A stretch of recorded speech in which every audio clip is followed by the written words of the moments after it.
প্রবেশ করে শ্রীমতী রাধারানী জয় কহিল, মহারানী কি জয়, বলো বৈষ্ণবানী কি জয় জয় জয়, রাধারানী কি জয়, মহারানী কি জয়, বলো বৈষ্ণবানী কি জয় জয় জয়, রাধারানী কি জয়, মহারানী কি জয়, বলো বৈষ্ণবানী কি জয় জয় জয়, রাধারানী কি জয়, মহারানী কি জয়,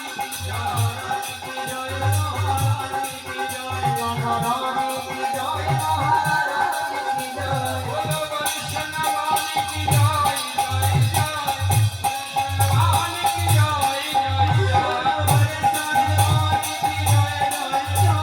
বৈষ্ণবানী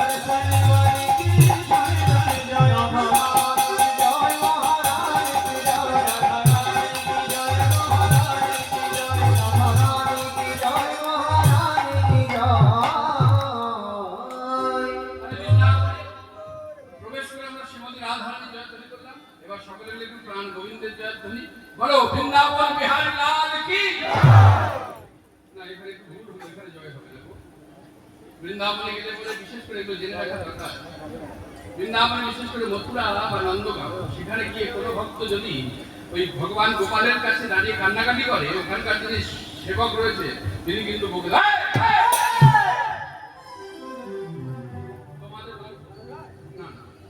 ওই গোপালের সম্মুখে দাঁড়িয়ে যারা কান্নাকাটি করে, এখানে একদম কান্নাকাটি করো না।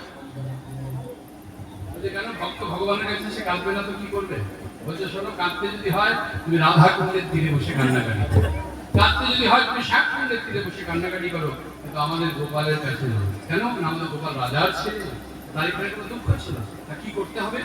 ওনারা দেখিয়ে দেবে, এইভাবে হাতে পানি দিতে হয় আর একটু হাসতে হবে। আর যখন তুমি বৃন্দাবন বিহারী লাল কি, তখন বলতে হয় হাতি ঘোড়া পালকি জয় কানাই লাল। বুঝতে পারে গেল? দেখ, সবটা বলতে হবে না। আজকে সুজন হয়ে যায়, কথাই বলে যদি হই সুজন, তেঁতুল পাতায় কজন গো মায়েরা? আপনাদের দিকে বলে না, যদি হই সুজন তেঁতুল পাতায় 9 জন। আমার মা অবশ্য 14 জন বলতেন। যাই হোক, যাতে ইচ্ছে বসিয়ে দিই রাধে রাধে। তাহলে আমি অর্ধেক, আপনারা অর্ধেক। আমি বলবো জয় কানাই লাল কি, আপনারা বলবেন হাতি ঘোড়া পালকি। হ্যাঁ, সবাই বলতে হবে না, এই যে অগণিত ভক্ত সকলকে বলতে হবে না। একমাত্র তারাই বলবে যাদের জিহ্বা, মানে যাদের জীব আছে, যাদের নেই বলা লাগবে না, যাদের হাত তুলবে, যাদের হাত দিয়ে তোলা লাগবে না, কিন্তু সব থাকতেও হাতি দেওয়া যাবে না। বলেছি তো, সব থাকতেও মানে চোখও আছে, জিহ্বাও আছে, কানও আছে, হাতও আছে, অথচ আমি গোবিন্দের নামে জয়ধ্বনি দিতে একটু বঞ্চিত না। সবাই মিলে একসঙ্গে আমি বলবো জয় কানাই লাল কি, আর আপনারা বলবেন হাতি ঘোড়া পালকি। বাহ, তৈরি তো? দেখি জয় কানাই লাল কি, হাতি ঘোড়া পালকি, জয় কানাই লাল কি। সবাই বলছে না, শুনতে পাচ্ছি না। তোমরা বন্ধ করো তো, একটু শুনি বলছি কিনা। জয় কানাই লাল কি, হাতি ঘোড়া পালকি। গানে শুনতে পাও না নাকি? একদম কম। বলছেন যে ভক্ত অনুযায়ী জোর মন থেকে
অর্থাৎ ফেরত। উত্তর মানে কেউ যদি প্রশ্ন করে সেই প্রশ্নের যদি একটা ঠিকঠাক জবাব দেওয়া হয় এটাকে বলে একটা উত্তর। উত্তর মানে 10 দিকের মধ্যে একটা দিক, উত্তর, দক্ষিণ, পূরব, পশ্চিম, ঈশান, অগ্নি, নৈঋত্য, বায়ু, ঊর্ধ্ব, অধ, মানে 10 দিকের মধ্যে একটা দিক উত্তর। আরেকটি উত্তর হলো যে পথে আমরা এসেছি ওই পথে ফিরে যাওয়ার নাম হলো উত্তর অষ্ট। এখন সভা মাঝে বসেছেন, বলুন তো যে পথে আমরা এসেছি ওই পথের কথা আপনার আমার কি মনে আছে? না। কি গো মায়েরা, মনে আছে? তাহলে যে পথ ভুলে গেছি সেই পথে ফিরব কি করে?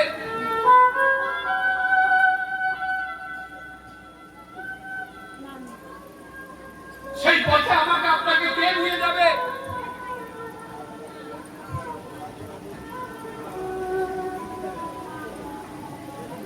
সেই পথে একমাত্র নিয়ে যেতে পারে আপনার আমার পরম দয়াল শ্রী গুরু মহারাজ, যার কাছে দীক্ষা নিতে হবে। দীক্ষা মানে কি? যেমন আপনাদের এখানে একটা কোটি টাকা দিয়ে মন্দির তৈরি হয়েছে, কিন্তু সেই মন্দিরে যদি ভগবানকে প্রতিষ্ঠা না করা হয় ওই মন্দিরে কেউ প্রণাম করতে যাবে? ওই মন্দিরে দেবতা যদি দেবী যদি প্রতিষ্ঠা না করা হয় ওই মন্দিরে কেউ গিয়ে মাথা ঠুকবে, কেউ পূজার সামগ্রী নিয়ে সেখানে যাবে? তাহলে শুনে নাও হে কলি হতজি, জগৎ সংসারে যত কোটি টাকা দিয়ে মঠ মন্দির তৈরি হোক না কেন, আপনার আমার এই দেহ মন্দিরের মতো দামি মন্দির এই জগৎ সংসারে একটাও নেই। কিন্তু মন্দির দামি হলে কি হবে? এই মন্দিরের কোন শ্রদ্ধা নেই, ভক্তি নেই। কেন না? যতক্ষণ না আপনার আমার পরম দয়াল শ্রী গুরুদেব মন্ত্রের দ্বারা একটা বিগ্রহ নির্মাণ করে আপনার আমার হৃদয় মন্দিরে প্রতিষ্ঠা করে দিচ্ছে, এই মন্দিরের কোনো দাম নেই।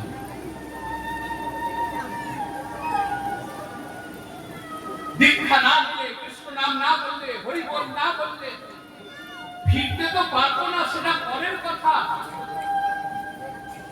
কিন্তু মা, সারা ভারতবর্ষ কেন সারা বিশ্বের ভালো ভালো মশলা দিয়ে রন্ধন করবেন, মায়েরা যদি সামান্য দামে লবণটা না দেয় ওই রান্না কেউ খেতে পারবে?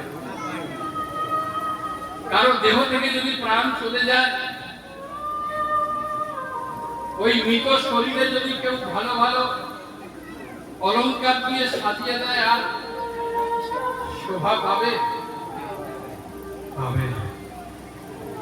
তাই করজনে নিবেদন, দীক্ষা নাও, হরি বল বল, কৃষ্ণ নাম বল, না হলে আপনার আমার জীবন ওই মৃত শরীরে অলংকারের মতো লবণ বিনা ব্যঞ্জনের মতো হয়ে যায়।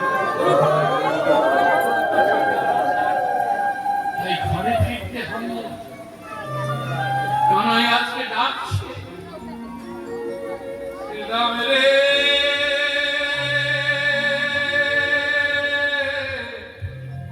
আর গগনে বেলা নাই, গগন পানে দেখে ভাই শ্রীরাম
তবে সখা শ্রীদাম রে আর গগনে বেলা নাই গগনে পানি ছেয়ে দেখে ভাই ওরে শ্রীদাম কাল জড়ো করো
সঘরে সমকায়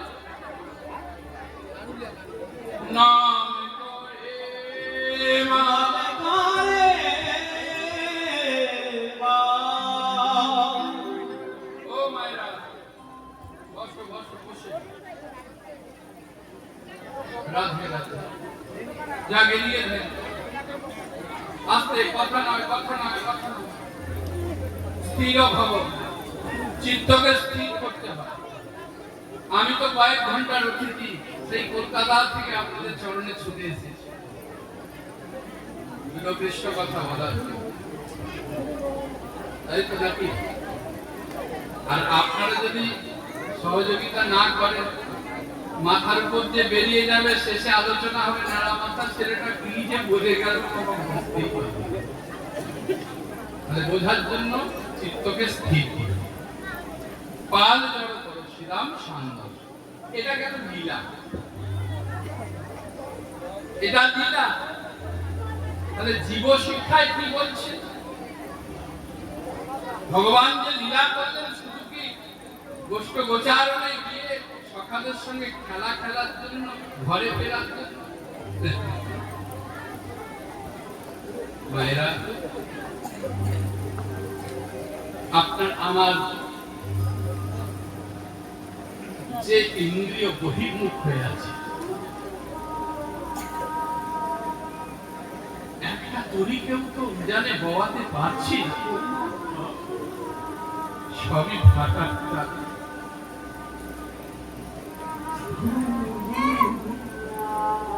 ইহা পিঙ্গলা সুসম্মার চাক্ষুভক্র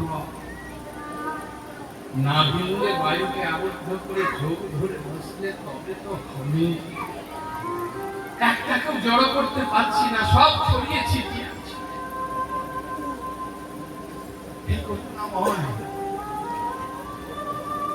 এই জন্মে হয়তো হলো না ডাকতে ডাকতে হয়তো জীবন প্রদীপটাই নিভে যাবে তবে তুমি যদি এসে থাকো এসে যদি দেখো আমার হৃদয় মন্দিরের দ্বার বন্ধ হয়ে গেছে আমার হৃদয় মন্দিরের দ্বার বন্ধ দেখে তুমি ফিরে যেও না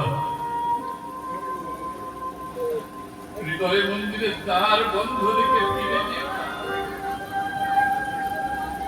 নিজে হাতে হৃদয় মন্দিরের দ্বার উদ্ঘাটন করে একটু বিশ্রাম করেছি তোমার জন্য আসল পেতে বিশ্রাম করে যে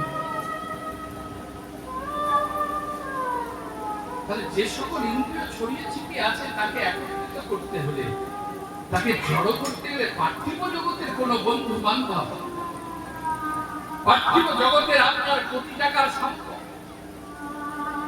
আপনার হিরে সোনা টাকা জয় থাক না কেন এরা তোমাকে পারবে না তোমার ইন্দ্রিয় সকলকে একত্রিত করতে ধেনুর পাহাড়কে একত্রিত করতে পারবে না পারবে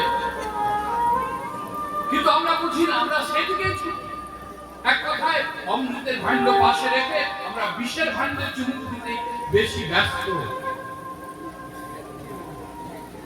আপনার আমার কোটি টাকা যদি থাকে টাকা যদি আমাকে কোটি কোটি টাকা থাকলে পরে যদি আপনার আমার যন্ত্রণাকে সেই টাকা যন্ত্রণা থেকে মুক্তি দিতে পারত তাহলে বিশ্বের শ্রেষ্ঠ গায়িকা লতা মঙ্গেশকর হসপিটালের বেডে শুয়ে শুয়ে বলেছিল আমাদের নতুন জীবের উদ্দেশ্যে বলল আমার হলো না আমি বুঝতে পারিনি বড় ভুল হয়েছে তবে তোমরা ভুল করো না আমার বাড়িটা রাজপ্রাসাদ আমি কাঠ দিয়ে পালঙ্ক তৈরি করেছি গদি বিছানা বালিশ আজকে আমি সেই বিছানায় সেই রাজপ্রাসাদে আমি নেই গো সেখানে শুতে পারছি না আমাকে একটা হসপিটালের বেডে শুইয়ে দিয়েছে আমি আমি দামি দামি শাড়ি পরতাম এক একটা শাড়ির দাম 5 লক্ষ 6 লক্ষ টাকা আমি হীরের গহনা পরতে ভালোবাসতাম লকার ভর্তি গহনা আলমারি ভর্তি শাড়ি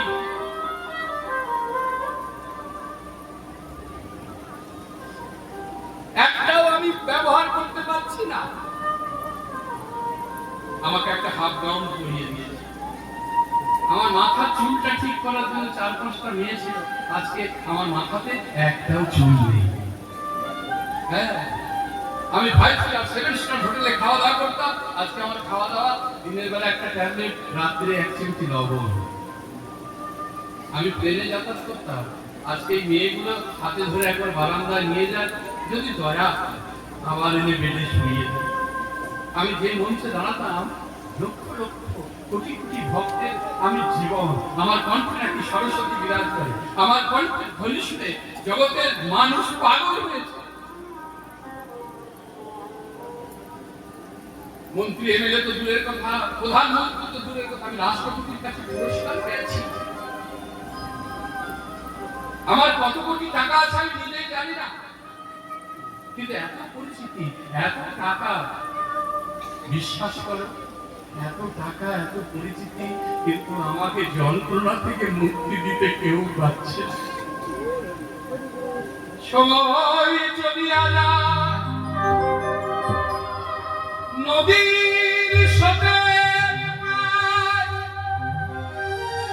যে না বোঝে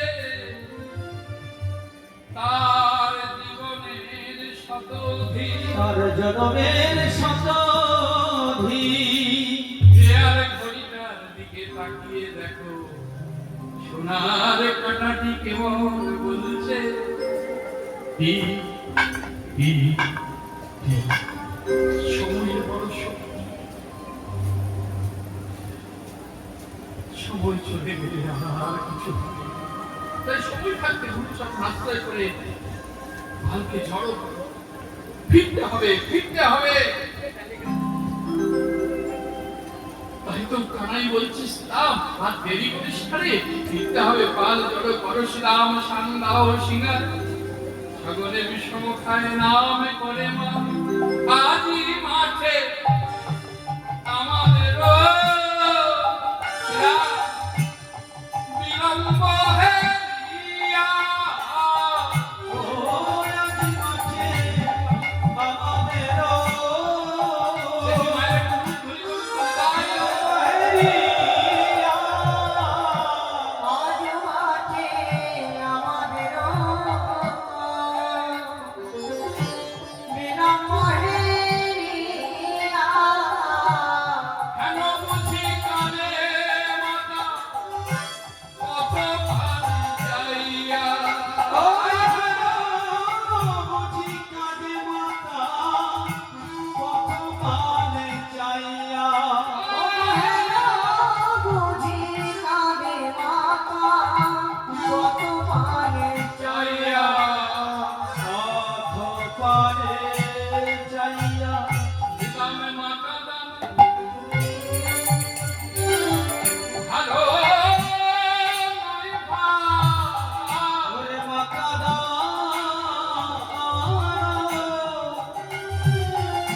ভালো নয় ভাই। ওরে মাতা ভালো নয় ভাই। মাতা দিলে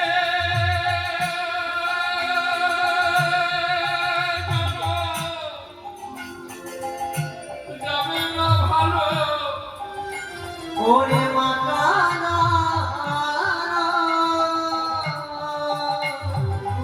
ভালো নয় ভাই।